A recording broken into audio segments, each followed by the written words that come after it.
the reason why I'm so in love with him, he's an old soul. Have y'all ever known anybody that was just born an old soul?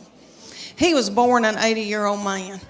All right, let me tell y'all why I say that. He has had a garden since he was in middle school. He has just always loved to learn and had all these nifty things that he's been into. Like he raised chickens. He was in Berry College. They have enterprises, business enterprises, and he started the cage-free egg enterprise. He raised 200 chickens while he was in college. Do y'all want to know what I was doing at the University of Tennessee in the 80s? I mean, let's just get it out of the way. Have I made out with anybody in here? Anybody?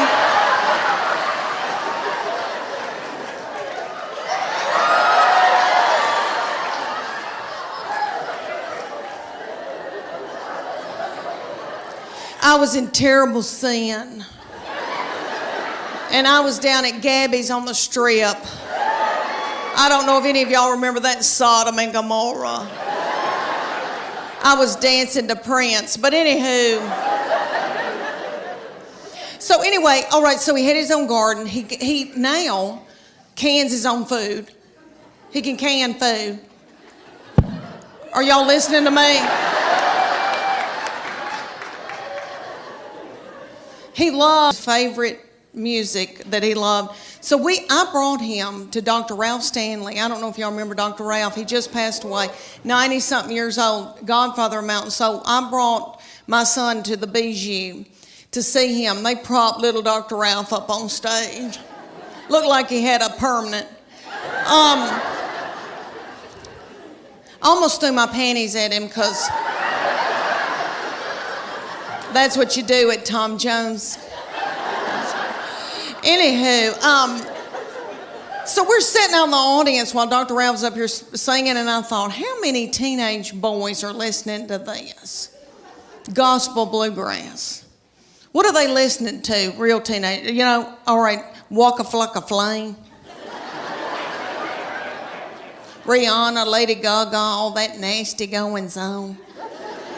I thought, wouldn't it be funny if I had to yell at my boy, turn that gospel bluegrass down?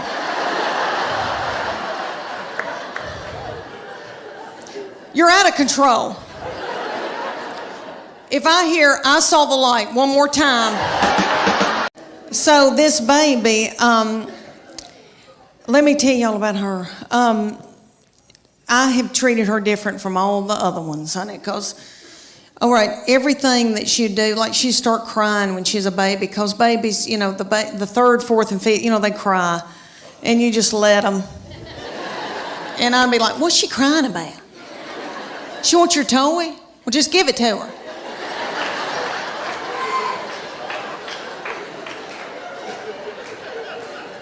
I can't deal with it.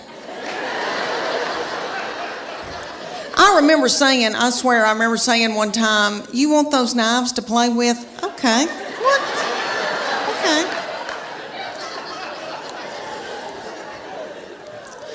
When she was at getting her driver's license, so different from when the first one got his. Honey, he got his, and we were so strict with him. We'd say, you can go to school, but you got to call us when you get there. You can only come home. And then after 6 months, we were like, you can go to Steak and Shake. And then you got to come home. So strict. Then the second one didn't care anything about driving, really didn't start till she was close to 17. Well, this baby wanted hers the day she turned 16. I didn't think she was going to pass it because she doesn't care. So, but she did because she's smart. All right, let me tell you, she's one of those kids that, I know y'all know people like this. Like if I gave her $20 and said, make it to New York tonight, she would do it and have money left over. Like she's, you know, people like that, like got it up. Okay. So she passed that test. I was so mad because I thought, oh, I'm not going to have a baby in the car with me anymore, even though when they're in middle school and high school, isn't that aggravating? When they turn that radio up and it's blasting and I don't like that song and booming and a-doing, and then I'm trying to drive and I feel like when I can't hear, I can't see. Oh, I don't know. It's awful. But she went and got that darn driver's license, and this is how different it was raising her from the first one and the second one. She got that driver's license. My husband and I were sitting there at night, and he said, "Where is she?" And I said, "I don't know."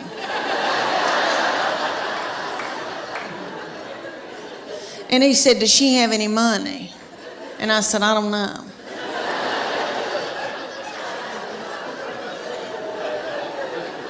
We still don't know where she went. Okay, let me tell y'all that my middle one, we go and get spray tans together. And I love them, and I feel thinner in them. If you're going through a hard time, go get a spray tan. Makes you feel like a movie star. Okay, well, we went the other night, and this is the difference for you young mamas out there. Like women going like in your 20s and 30s and even in your 40s when you still are, have life left in you. Okay. There's something happens to you when you're in your 50s, and it is wonderful. You don't care, okay? You don't care about anything. All right.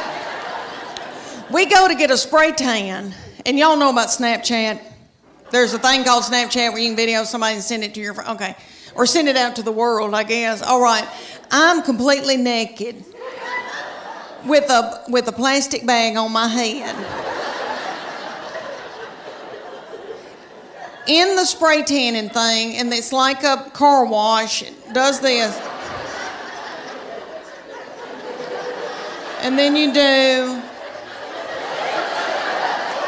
And then you do. And then you do. Okay. And when it's cold outside, it feels like needles going in you. It's so cold. Oh, that's awful. But anyway, she started filming me on Snapchat, completely nude. Now, in my 30s and 40s, I would have been hysterical, and I would have been in a bowl, and I would have been so torn up. In your 50s, at first I was like, and then I was like, I don't care.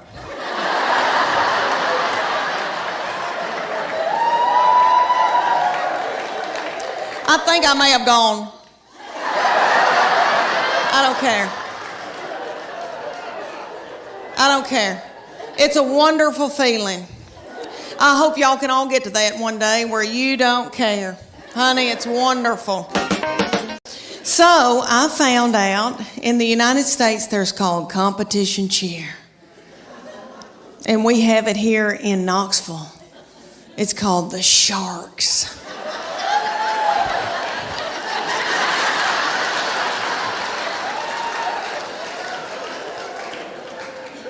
Premier Sharks. So I dropped her off so that she could audition or try out or whatever you call it for that. And she came out, ended up making like a bad Mama Jamma squad because all the little children her age came up to here on her, and somebody's got to throw them up in the air.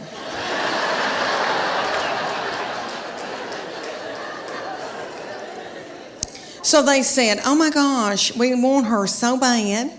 And they said, you're going to drop her off 2 days a week, and she's going to learn this 2.5-minute routine, and it's going to cost you $150 a month. And I said, okay.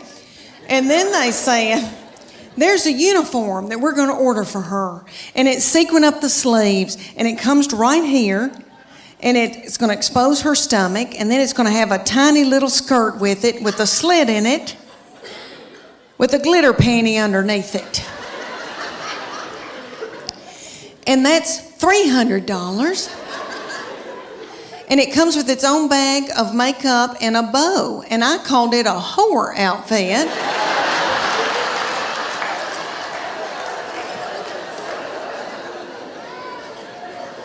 Little children look like whores together.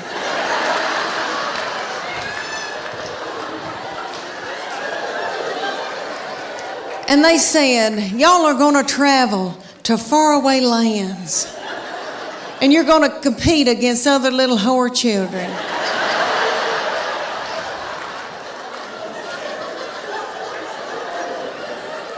So we drove to Atlanta, and Cincinnati and places like that. And we'd drive up to a big coliseum that would be pitch black in it. And there would be music pumping and lights, and there'd be a darling feminine boy announcing. And there would be tens of thousands of little whore children walking around. And they would say, you and your husband need to pay $150 for her to be in this competition. And you each need a armband that costs $30 to get in to see your baby in this competition. The corn dogs cost $15.